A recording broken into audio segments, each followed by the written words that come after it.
I did want to start by telling you a little bit about what the field of quantum information is about. So trying to figure out how much is enough time.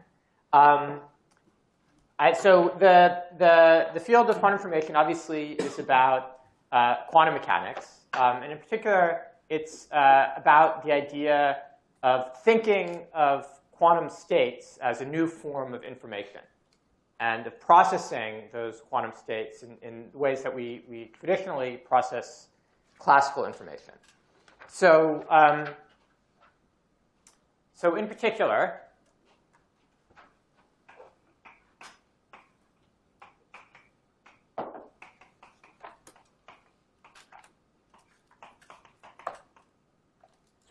one of the main goals of the field, obviously, is to build a quantum computer. A quantum computer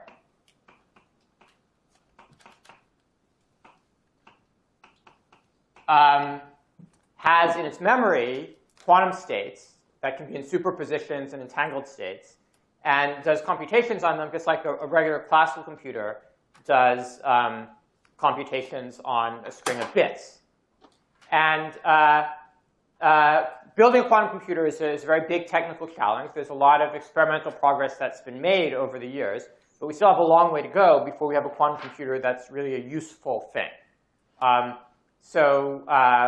mean, obviously, I'm not going to go too much into the experimental stuff. Actually, I won't go into anything about building a quantum computer because I'll be away. Aggie will do that later this week. But there's also an important theoretical side of coming up with new insights as to how to improve the implementations or come up with different kinds of implementations. So of course, the reason we want to build a quantum computer is that it can do some stuff that we can't really hope to do with a regular classical computer. And so the headline there is quantum algorithms, which can solve some problems much faster than a classical computer can solve some problems. So one aspect of the field of quantum information is to figure out what exactly a quantum computer is good for.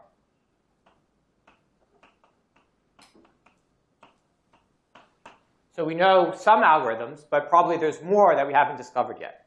So trying to understand what those algorithms are, and maybe trying to, for instance, find evidence that certain problems can't be improved with a quantum computer. That's a big topic of theoretical investigation.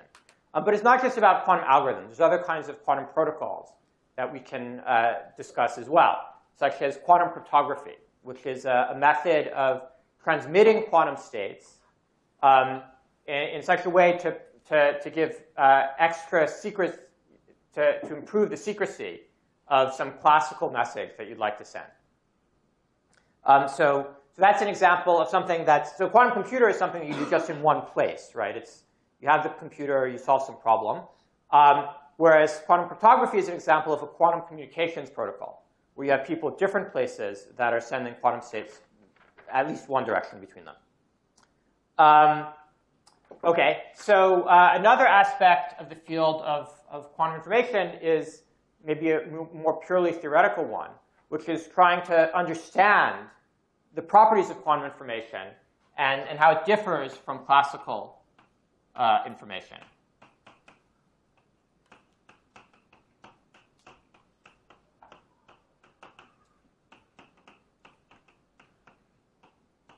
So if you go into literature, you'll see a lot of examples of, here's what quantum can do compared to what classical can do.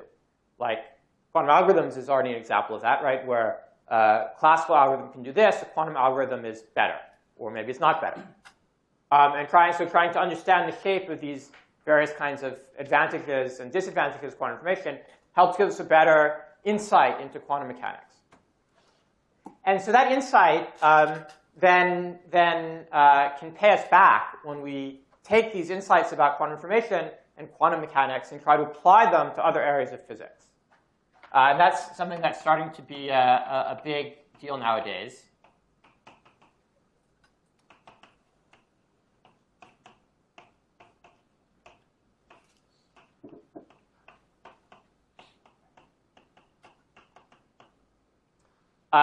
So for instance, there's a whole field of cold atoms.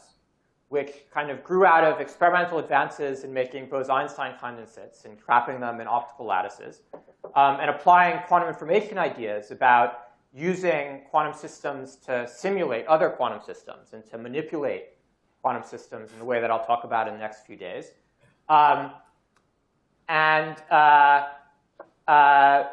Combining that, again, with the need in condensed matter to get better simulations of different kinds of systems, they can write down models of different things, but then they want to know how they behave, right? And you can analyze those theoretically, computationally, but ultimately there's a big difficulty in doing it on classical computers. A quantum computer or quantum simulator would presumably do much better. So that's kind of one area that's really quite a large field now, is kind of born partially out of quantum information ideas. But quantum information is also finding its way into kind of more standard mainstream things. I mean, condensed matter has adopted a lot of quantum information ideas, for instance, the study of topological order. Quantum error correcting codes are very closely connected with topologically ordered systems, for instance. Even string theory has started absorbing some quantum information ideas in recent years, and people writing, entanglement entropy in holographic systems, studying black hole firewalls in terms of quantum information ideas. So it's not something that is kind of isolated. It's something that can affect almost all of physics, anything that has quantum in it, which is quite a lot.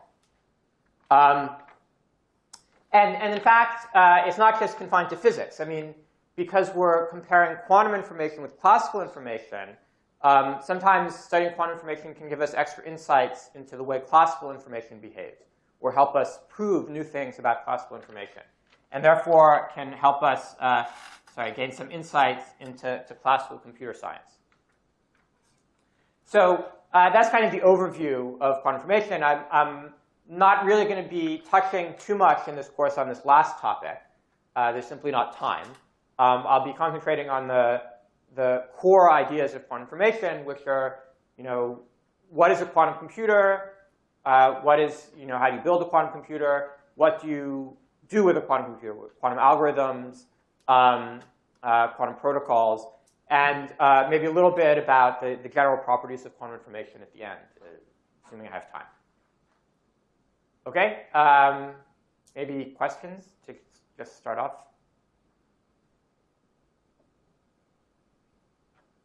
OK, I haven't really said much yet anyway, so this OK, so then let's get started. So of course, the basic unit of computation classically is the bit, right? That's the basic unit of memory.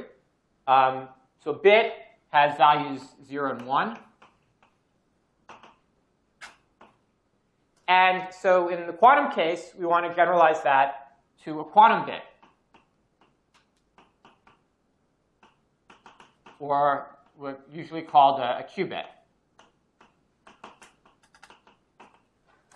And the qubit can be in a superposition of 0 and 1.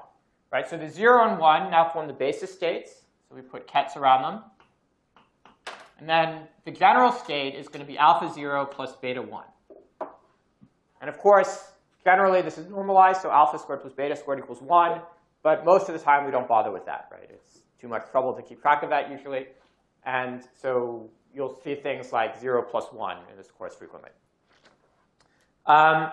So this qubit lives in a two-dimensional Hilbert space.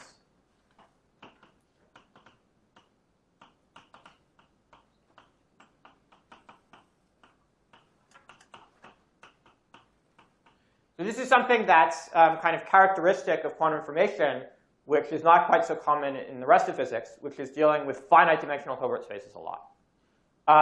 Now, that's not essential. You can do a lot of these quantum information ideas in infinite dimensional Hilbert spaces. But this is kind of a nice simplifying assumption. And it corresponds very nicely with what happens in classical computers, where you have just a finite number of states. And here you have an infinite number of states, but it's only a finite dimensional system. It makes everything a little bit easier to deal with.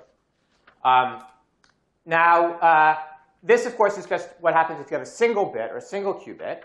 But to make any kind of interesting thing, we're going to have multiple bits and multiple qubits. So classically, multiple bits will be some sort of n-bit string. So for instance, 0, 1, 1, 0, 0, or, sorry, 0, 1, something like that. Again, in the quantum case,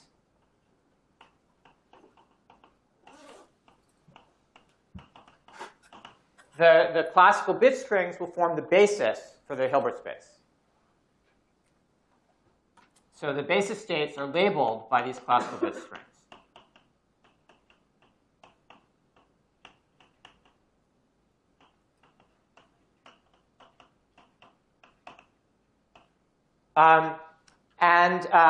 In general, we can have a superposition of different bit strings. That's what makes it quantum, right? So we can have a state like, did I have an example? Whatever. So this is a nice example, 0, 0 plus 1, 1. And so one reason this sort of state is interesting, particularly interesting from a quantum perspective, is that it's not just a tensor product of two individual single qubit states. So for instance, you have 0, 1 plus 1, sorry, 0 plus 1, or tensor 0 minus 1. This is another example of a 2-qubit state. But this one can be broken down, and you can kind of think of this as one qubit and this is another qubit as totally separate things. Right? Whereas here, you have an entangled state.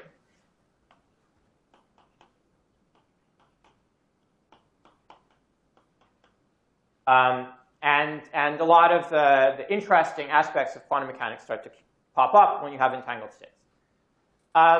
So let's see. So putting this together, since we have the basis states labeled by bit strings, there's a total of 2 to the n possible bit strings. So n qubits have a 2 to the n dimensional Hilbert space.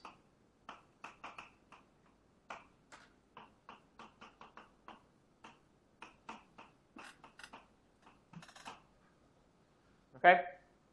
So that's mostly what we'll be dealing with in this course, this 2 to the n dimensional Hilbert space. OK, so the next important unit of computation is the idea of a gate. So it's not just enough to have a string of bits in your memory for a classical computer. You want to manipulate those bits. You want to change them. And so there's various models of computation that people have talked about. But one that's kind of convenient, and the one that's most used in the field of quantum information, is the circuit model. And so in the circuit model, we break up the computation into fundamental units, which are called gates. And a single gate will act on only a small number of bits at once.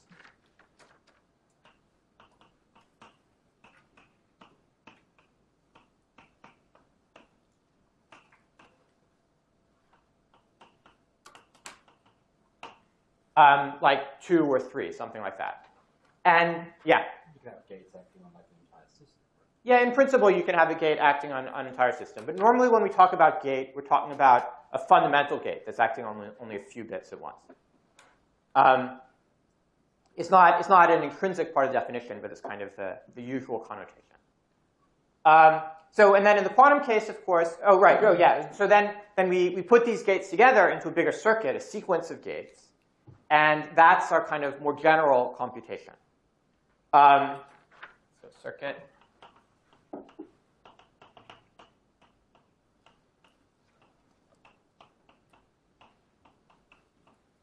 And so in the quantum case, of course, we have quantum gates. That's the usual thing that happens in quantum. In quantum information, every word gets quantum stuck in front of it. So we have quantum gates, which of course deal with qubits, and you can have quantum circuits, which will then be sequences of quantum gates. Was there a question in the back somewhere? No? OK. OK, so let's start to talk about gates.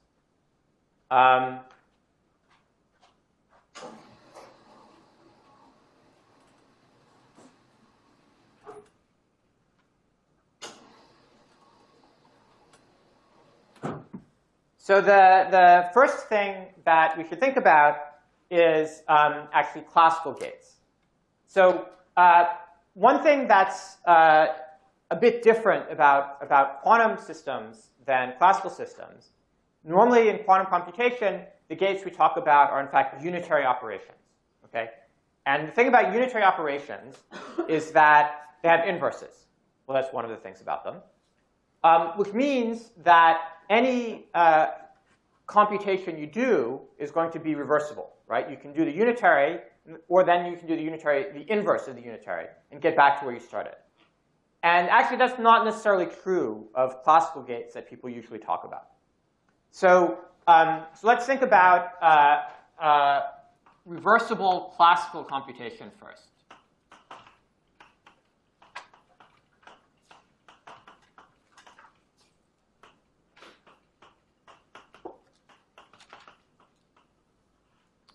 So classical computation, some gates that you would think about are kind of naturally reversible. So an example of that is the NOT gate. So we can write this truth table for the NOT gate. So the input and the output. So if the input is 0, the output is 1, right? So you can think of 0 and 1 as true and false, if you like. And if the input is 1, then the output is 0. So the NOT gate reverses the input. Okay? And clearly this is reversible, right? If you do it just twice, you get back to where you started. When we talk about classical circuits or quantum circuits, we frequently like to draw something called a circuit diagram. And let's see here. So let's go over here.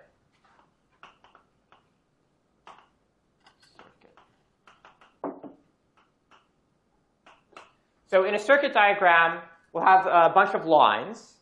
And so each line represents a bit, because I'm talking about classical computation. And time goes from left to right.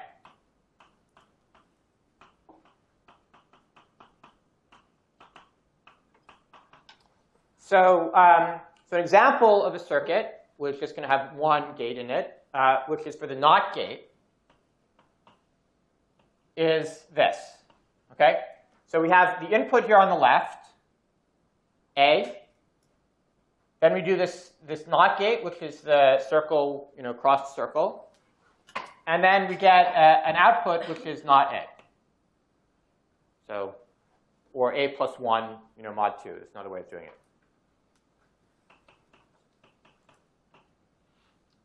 Okay? And you could build up, if you want, a circuit that consists of multiple gates, for instance, like this. So this would take the input and do 2 NOT gates, which, as I've said, gives you back the input again. So the input and the output in this case, this is just a trivial circuit. Okay? So what else do we have? So another gate that's kind of easy to make reversible is the XOR gate.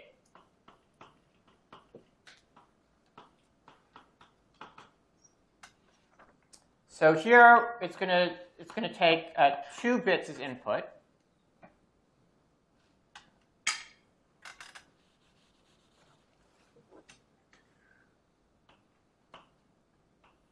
Okay, and then the output is going to be the XOR of A and B. So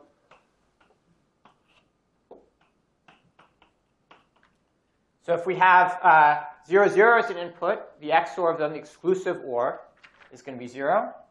If we have 1, 1 as input, the exclusive OR says only one of them should be 1. So that's 0. And in these cases, we have the output 1. Okay. Now, this, if you take it like this, is clearly not reversible, right? Because there's only one output bit. You have like 2 1s here. You can't tell whether the input was 0, 1 or 1, 0. So you've lost some information. But if I just keep track of this first bit and don't discard it, now it becomes reversible. Why is that? Well, you see that gate is just rearranging these 4-bit strings, right? So this one goes here, and this one's here, but these two get switched, right? So just by switching them back, in other words, by doing this gate again, once again, you get back to where you started. Now, reversible gate doesn't have to be its own inverse. It's just these examples, simple examples, happen to have that property. But the main point is that there is an inverse, that you can get back to the original state. Okay? So this XOR is also, in the quantum case, frequently called the controlled NOT gate. And the way we write the circuit for that is, well, there's 2 bits now. And so this first one is the control bit, and there's a black dot here. And then we have a line, and then one of these not, crossed circles. So that's a little circuit that looks like this.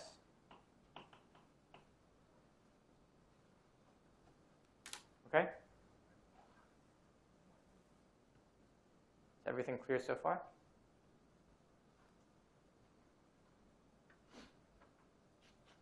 Okay. Maybe I'll use another board.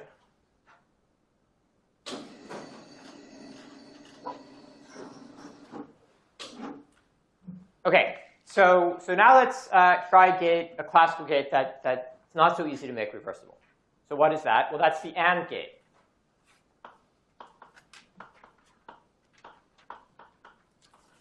So what's the truth table for the AND gate look like? Well, again, it's something that takes 2 inputs.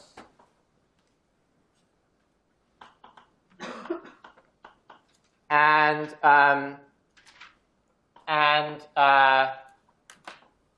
the output, again, classically, normally you only think of 1-bit output. So that's clearly not going to be reversible. But even when we add in this A, it's still not going to be reversible. So what does this do? Well, consider the 4 possible inputs. So the AND gate basically is taking the product mod 2. So if both input bits are 1, we'll get an output 1 here. And otherwise, we'll get an output 0. Okay. So again, clearly not reversible. But you'll notice, even if we write down A here, it's still not reversible. Because both 0, 0 and 0, 1 have the same output, 0, 0. Right? So some information has been lost. There's no way we can go back from this to get this reliably, because we don't know which it was. Okay? So this is not a reversible gate. Nevertheless, there's a trick that we can use that's a little more sophisticated to make it reversible. Then we get something called the Toffoli gate.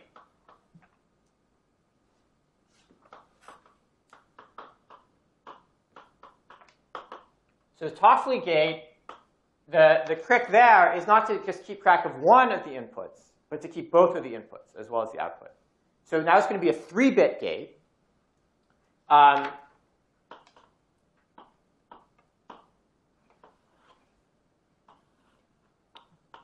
And the outputs are going to be, well, so A and B are the ones we care about. C is kind of the extra one that records the answer. So the third output is going to be C plus A times B. So in the cases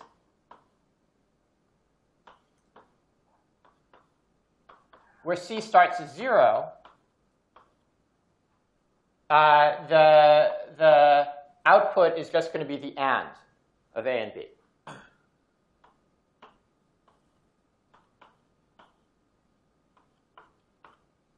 And then we have the cases where C starts as 1.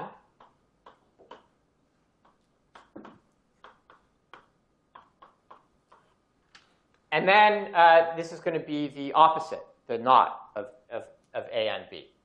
So we have 0, 0, 1, 0, 1, 0, 1, 1, 1, 0. Okay? And now if you stare at this for a bit, you'll see that it's once again reversible. So again, actually, it's its own inverse. If you do this twice, we'll get back to where we started. Or you can just notice that these 8 things are all different. Right? So again, it's a rearrangement of the 8 inputs. Okay. I guess, again, we're switching kind of these 2 bottom ones.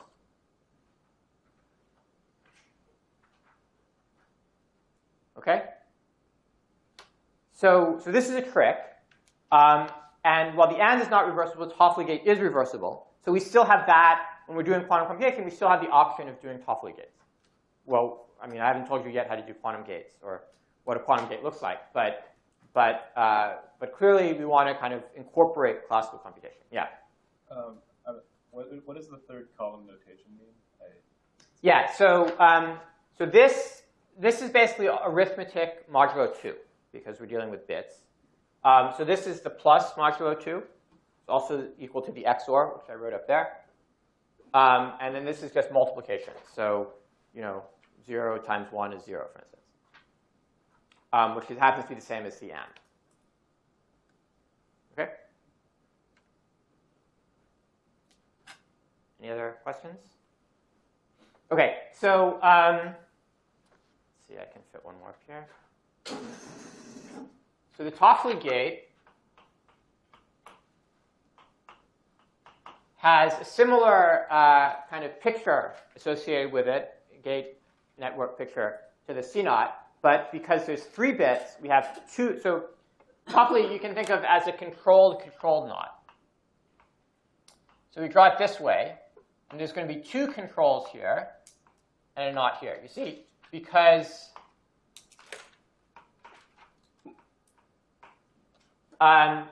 this third bit gets flipped if both of these things are 1. Whereas in this picture, the second bit gets flipped if the first one is 1. So that's the idea behind the controlled knot name and behind these pictures.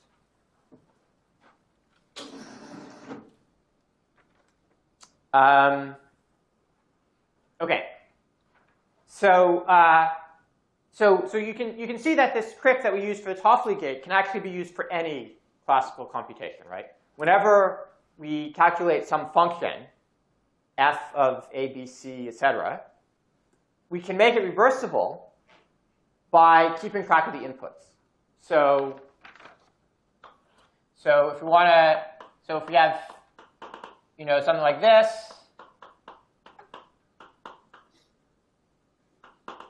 that's generally not reversible. But instead, if we keep track of the inputs like this, and then have an extra output bit, and you can do exactly the same trick, in fact, where we have an ancilla that's an extra bit that starts at 0 here, and in general gets XORed with this thing. This is reversible. Because by having these inputs around, we always know where we started. OK? But of course, I said we wanted to make circuits by putting together a bunch of gates. And this is telling you how to make the final answer reversible. But what we'd really like to do is to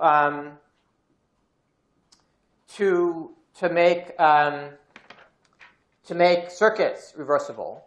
And of course, if we build up a circuit out of a series of individual gates, which are themselves reversible, the circuit as a whole is reversible. That's not a problem. But you see there's a kind of a bad side effect of doing that. So let's take, as example, this thing. We want to calculate the AND of A, B, and C. Right? So this is, in this binary notation, it's the product, A, B, C. So how do we do this? Well, so we start out with 3 input bits. To calculate the AND of A and B, well, then we have to convert that into a Toffoli gate, right? So we're going to do this Toffoli gate here by adding another bit, which starts out as 0. OK? And so now this one is going to be A times B. And then we want to calculate the AND of that with C, so we should do another Toffoli gate onto another extra bit here. And this gives us A, B, C as the output. And then these are not changed, so we still have the inputs. So you see, this is reversible. We've kept track of the inputs. And we have the output here. But we also have this extra thing. So So this is a scratch bit that we use kind of in the middle of the computation. But at the end of it, it has some leftover information about what we were doing. And as you'll see, that's going to be a problem when we start talking about quantum computation. But at the moment, even just for reversible classical computation, it's kind of untidy. Right? We're leaving this mess around of all of these intermediate bits that we're keeping track of. So there's a trick to get rid of these things called uncomputing. The way that works is, well, we needed this input at this point, or this output, I should say, at this point, right, so that we could calculate the Toffoli gate here. But after that, we don't need it. So let's erase it. We still know what A and B are, so we can erase it just by doing another Toffoli gate here. Right, so what does the Toffoli gate do? It takes this thing, which is currently AB, and adds onto it A times B. So AB plus AB modulo 2 is 0. So the output here is now 0. We've cleaned up. OK?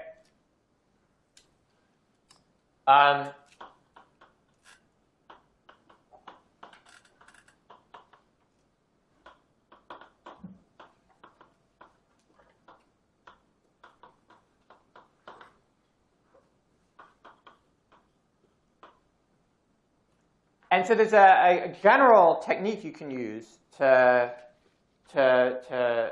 erase these scratch bits. So what does that look like in general? Well, suppose we have some circuit involves a bunch of bits. So I'm drawing it abstractly as this box here. OK? And so we start, we have a bunch of different inputs here. In the process, well, OK, so some of them maybe started as 0. But in the process, we've generated some junk. Right? If it's a reversible circuit, we kind of kept track of the inputs as we wanted. I guess doesn't really matter at this point. But there are some outputs here. And maybe they've been changed as well. But down here is the answer. Okay? But we also have this extra scratch bit here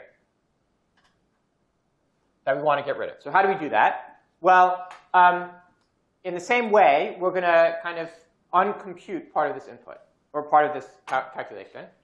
So first thing we're going to do is we're going to copy this bit to another extra bit. Okay? So this one here is going to be the real output. And then we're going to take the C and undo it.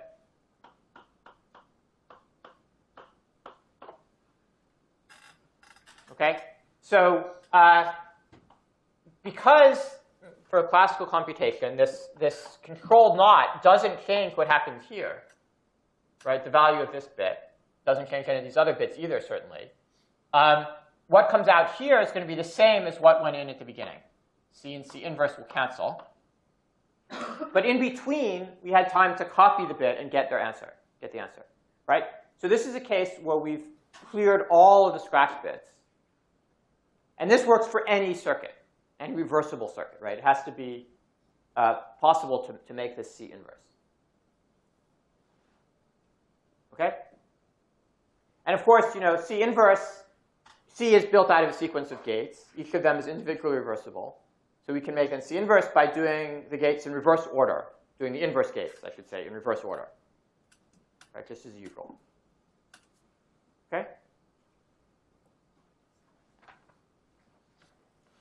So any questions on this? Yeah. So this can't generalize to quantum computation, though, because you can't just copy a bit. You can't just copy So maybe I'll talk about that more.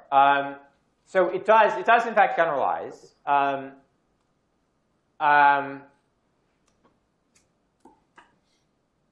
But for the moment, for the moment, I'm just talking about classical computation. Yeah. And And this will be a trick that we use for the classical parts of the computation. You're not necessarily going to do this for the general quantum computation. But yeah, let me get back to that sometime. Yep. Okay? Okay, so in that case, let's move on, in fact, to quantum computation. And so the first thing I want to do is discuss kind of what the basic quantum gates are going to be.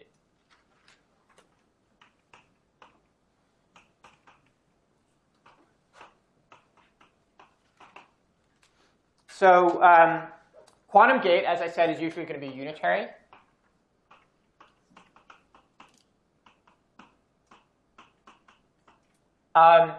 And of course, to start off with, we're going to want quantum gates that correspond to the classical gates, so that a quantum computer is capable of doing the same things a classical computer is doing. We want it to be able to do more than a classical computer, but it should at least be able to do the same. And so how do we do that? Well, what we can do is we can take all of these classical gates that I've talked about, the reversible ones,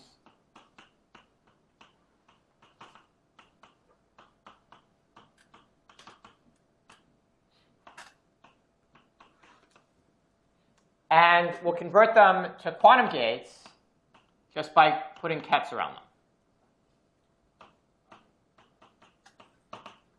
So for instance, we have the C0 gate,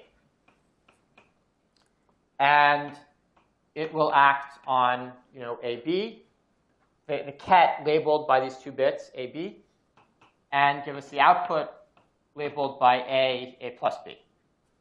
Okay. But because it's a quantum gate, it can now act on superpositions as well.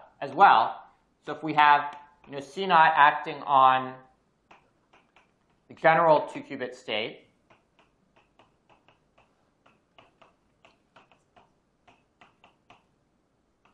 well, the behavior on this, I mean, this only tells us what it does on the basis states. But then for the general input state, we can extend the action by linearity, right? Anything that happens in quantum mechanics should be linear. So that means that the C0 acting on the superposition is going to be alpha times the C0 on here, which is 0, 0, plus beta C0 on this, 0, 1, plus gamma C0 on this is 1, 1, and delta C0 on that is 1, 0. Okay? You see how that works? And similarly, we can do the Toffoli gate. So that'll take 3 inputs, or a 3-qubit system. And on the basis states, it takes ABC to AB, C plus AB. Okay. Now, it's sometimes convenient, of course, to write down matrices for these. So, for instance, the C0, well, it's acting on a 2-dimensional Hilbert space, sorry, a 2-qubit Hilbert space, which is a 4-dimensional Hilbert space. So it's going to be a 4x4 matrix. What does that 4x4 matrix look like? Well, it takes 0, 0 to 0, 0, 0, 1 to 0, 1, and it switches 1, 0, and 1, 1. So it looks like this, 1, 1, and then kind of the bit flip down in the corner here. Okay? And similarly, you can write down a matrix for the Toffoli gate. It's an 8x8 matrix, so I'll save myself some time not writing it down. But it looks similar, right? You have 1s down until the corner where you have the kind of the 1, 1 thing here, where you have this x bit flip. Okay.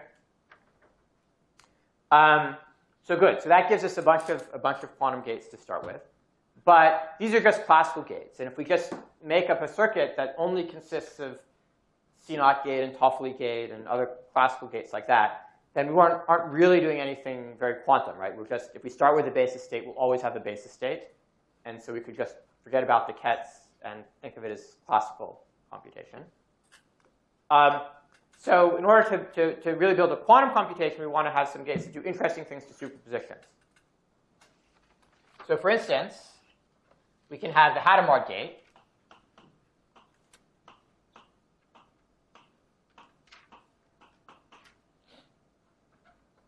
So what does the Hadamard gate do? Well, so we like to draw the Hadamard with a circuit diagram like this, with a box with an H in it. And it has the matrix 1 over root 2, 1, 1, 1 minus 1. So that means it takes 0 to 0 plus 1, again, ignoring normalization, and 1 to 0 minus 1. Okay? So it's probably not immediately clear, but if you do a little bit of a calculation, you'll see that the Hadamard squares the identity. So it is, in fact, a unitary. It's H is equal to H dagger is the inverse. Okay? So this is a gate that creates superpositions. And because it squares to 1, if you start with a superposition 0 plus 1, you'll kind of destroy the superposition. That gives you the option of having interference, possibility of having interference. OK, so we also want to do stuff that manipulates those phases. So, for instance, we can have a phase rotation gate, which we can draw, again, with a box. So this kind of cross-circle notation is useful just for knot. And we have the controlled knot. You put these controls on it. Kind of other quantum gates usually are put in some box with a label to indicate what the gate is. Let's see. If I go any lower here, that will be a problem. But this is OK? Yeah, OK. So the matrix for this phase rotation is 1 e to the I theta. And so what does that do? Well, on 0, it doesn't do anything. It just takes it to 0. And 1 goes to e to the I theta 1. And of course, if you have a superposition, alpha 0 plus beta 1, it goes to alpha 0 plus e to the I theta beta 1. So one thing that's worth noting is that global phase, of course, has no physical meaning in quantum mechanics. So for instance, this gate here is really the same gate, up to things that don't matter physically, as a gate like this. Frequently, I write the theta over 2. Right, so I've taken out a factor of theta over 2 here, e to the I theta over 2. And so frequently, this r theta gate is actually called the theta over 2 gate. So for instance, the r pi over 4, where this angle is pi over 4, is called the pi over 8 phase rotation. And the history of that has to do with what physical system you want to think about doing it in. But that's not really important. OK, so now we have some examples of kind of real quantum gates. But it's not actually enough to stick with just unitary gates, right? Because in order to start a quantum computation, we need some way of getting the input. And in order to finish the computation, we need some way of measuring to get the output.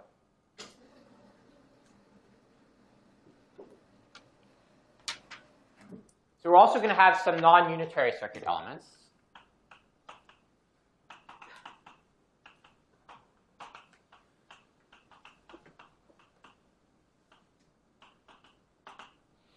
And those are well, there's state preparation circuit elements. So usually you have at least the capability of preparing the 0 state. Okay, so that just looks like this in a circuit, pretty kind of trivial. But you might have, as kind of your fundamental operations, you might have the capability to prepare other states initially. Normally, though, again, we'll talk about preparing single qubit states, or maybe in some cases 2 qubit states.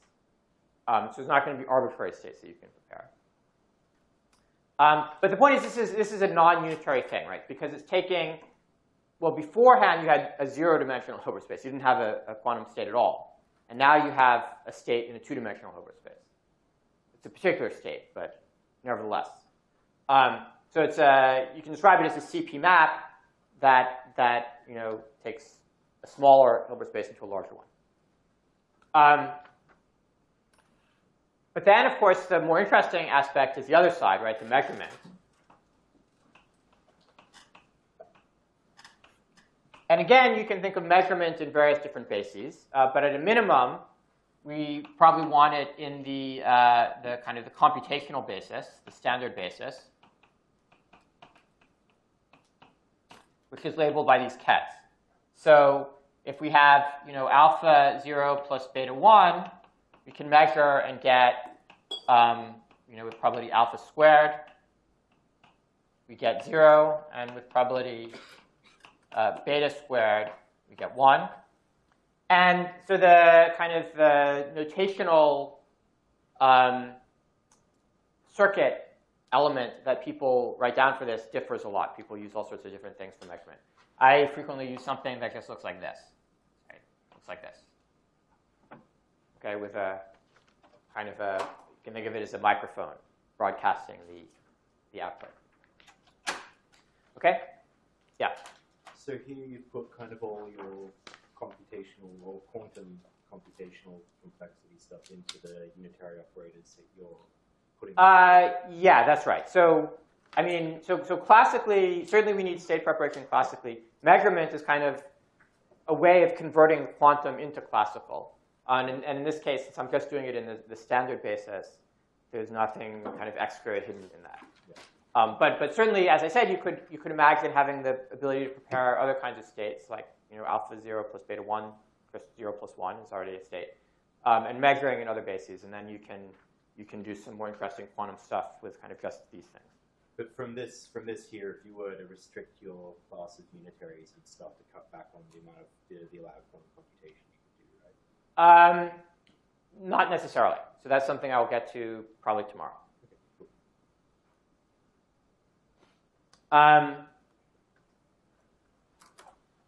Okay, so once we have these various different kinds of quantum gates and other kinds of quantum circuit elements, we can put them together to make interesting quantum operations and interesting quantum states.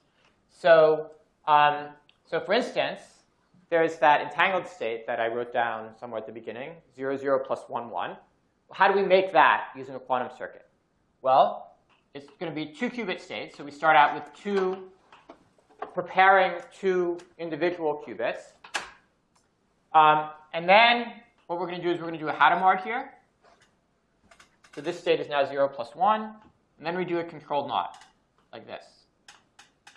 And then this output state is 0, 0 plus 1, 1. Okay? Why don't we go through so you can see how it works? So at this point, we have 0, 0. At this point, we have 0 plus 1 tensor 0, because we've only done a gate on the first qubit. And then at this point, at the end, what do we have? Well, what does the C naught do here? We can write this 0, 0, 0, 1 tensor, sorry, 0 plus 1 tensor 0 as 0, 0 plus 1, 0. And then, well, I don't really need to write it again since I already wrote it. But then what does the C naught do? Well, this control is a 0, so this does nothing. This control is a 1, so this gets flipped. And that's how we end up with this thing here. You see? OK. And in the tutorial, you'll get a chance to kind of play with some quantum circuit diagrams and see how this works in general. OK. So now, maybe for the last topic, let me get back to this question of uncomputing and how it applies to quantum circuits. So it turns out, I mean, in the classical case, it's kind of just a convenience to get rid of these extra bits. But in the quantum case, it's really, really important to get rid of those scratch bits because they can decohere the state. You'll actually get different results if you do a quantum computation and you do the kind of the classical subroutines with or without erasing the bits. So let me show you an example of that. So let's imagine that we start with a superposition like this, 0, 0, 0 plus 1, 1, 0. And then let me apply the two different versions of this circuit, with or without this extra Toffoli gate. Okay? So what are we going to do? Well, we're going to have two extra scratch bits here that we're going to use, right? And so if we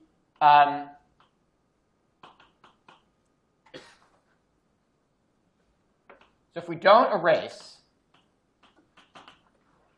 what do we have? Well, this bit gets the AND of the first two ones, and this one gets the AND of all three. So the AND of all three in this case, in both branches, is 0. But the AND of the first two is 1 in the second thing. So we end up with 0, 0, 0, 0, 0 plus 1, 1, 0, 1, 0. Okay? And if we do erase,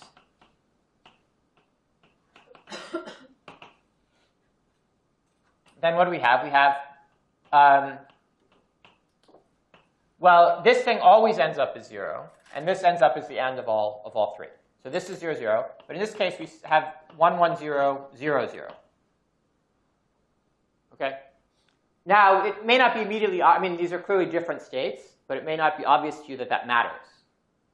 But it does matter.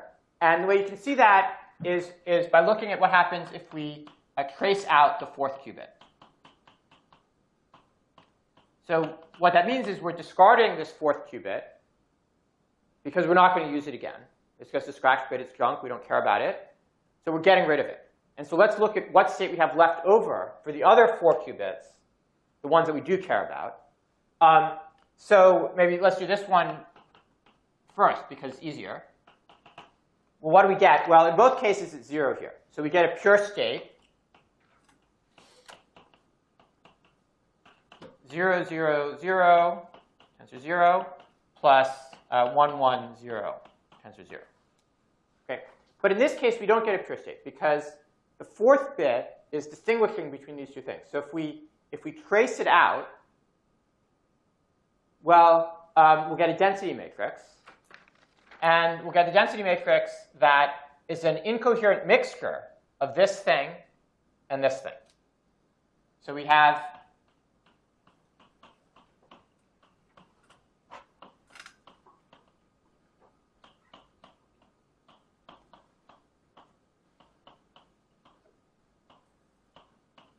this mixed state.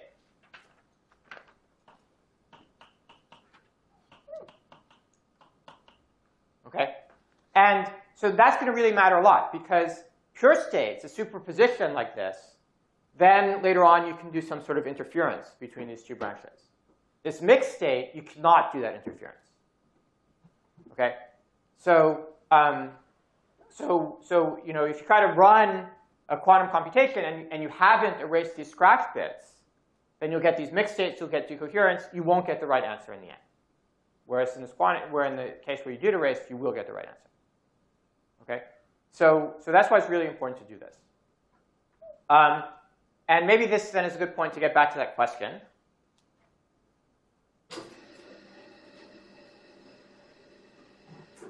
So how does this thing work when we're doing it with quantum circuits?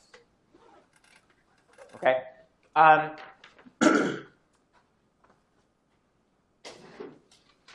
So imagine we have something like this. We have some ancilla qubits, but now they're qubits, I guess. So they're all kets here. And we do some quantum circuit like this. And then let's do the C0 here. So this is a little bit tricky, as it turns out.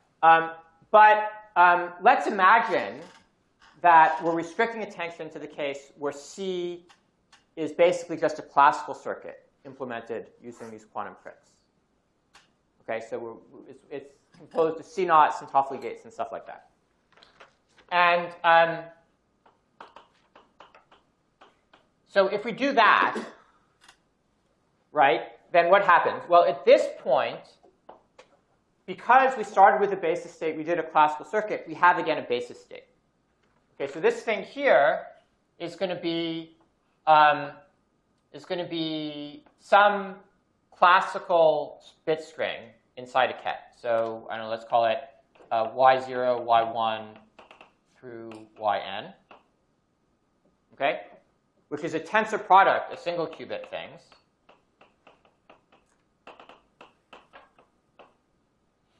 And then when we do the C0, what does the C0 do? At this point in the computation, well, we have y0, y1 through yn, and then we added this extra 0 bit. And the C0, this is a bit, so this will become yn as well. Okay? And so then what does the C inverse do? Well, the C inverse, remember, is the inverse of this classical circuit. So what it's going to do is going to take this bit string and send it back to ABC000. So then here we have yn.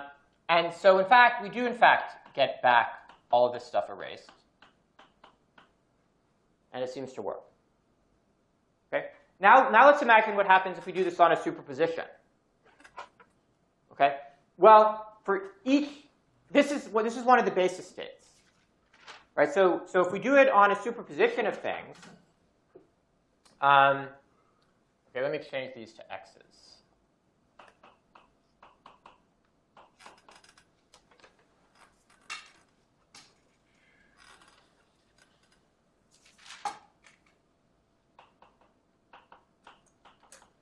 So if we do this on instead a superposition of x inputs, okay. Well, for each basis state, we get out this thing here, right? So instead of the basis state, we're going to get out a superposition again by linearity. Get a sum over x of x, zeros, and then this yn, which is really a function of x. Okay? So as long as we're doing just classical circuits here, the inverse works correctly. We uncompute everything as desired. And we get the desired superposition. Once we trace out these extra scratch qubits, we get the desired superposition. That's an entangled state between this output bit and the input bit. Now, when C is really a more interesting quantum circuit, then this thing doesn't, even if this is a basis state, this doesn't have to be a basis state. And then this doesn't necessarily invert correctly. So there's some kind of more sophisticated tricks that let you deal with situations like that. But in the quantum case, you don't normally have the scratch bits at all, because something like the Hadamard doesn't have any scratch bits associated with it, or the phase gate doesn't have scratch bits associated with it. So really, this business of erasing the scratch bits, that's mostly specialized for to make the reversible versions of classical gates. OK, so why don't I end there for today? Are there any questions? Yeah. Are reversible classical computations as powerful as general classical computations? Yeah, that's right. Oh, yeah, OK. So tomorrow I'm going to talk about universal gate sets.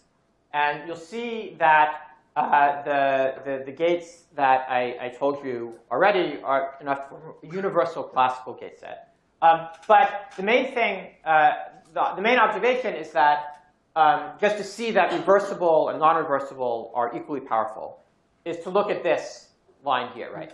So the kind of general classical computation takes some input bits and gives you an output, right? Some function. And so there is a reversible operation that does the same thing, basically, by doing this, right? It takes the input bits, and then it adds on an extra bit that's the output. Okay, this is reversible because, well, you still have all the inputs here, so you can easily go back to the start. Now, what's not nearly as obvious is how to make this operation by putting it together from these individual gates. But it's, of course, not obvious how to make this by putting it together from individual gates either. So that's something I'll talk at least a little bit about tomorrow. OK? Other questions? OK. So then see you tomorrow.